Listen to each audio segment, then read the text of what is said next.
sababaha keenay in lagu guulaysto haddaba ha ka sheego.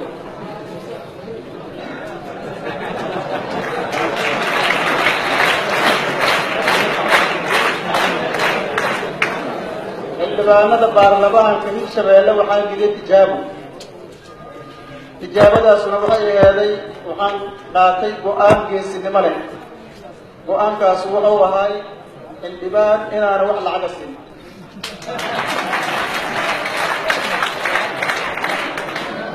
waxaan fiirinayay damiirka Soomaaliyeed iyo sida meesha uu gaarsiisan yahay.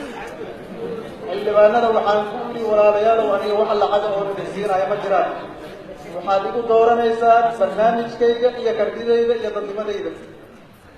marka waxaad tijaabsan maanta baarlamaanka hirshabeelle aad iyo aad u mahadsantihiin. aad iyo aad u mahadsantihiin.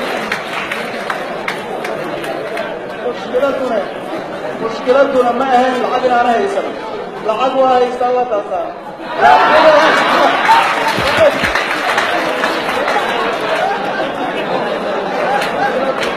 mushkiladu lacag la-aan ma ahayn.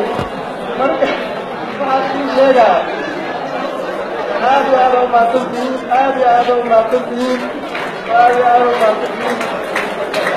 aad u mahadsantihiin. aad u mahadsantihiin.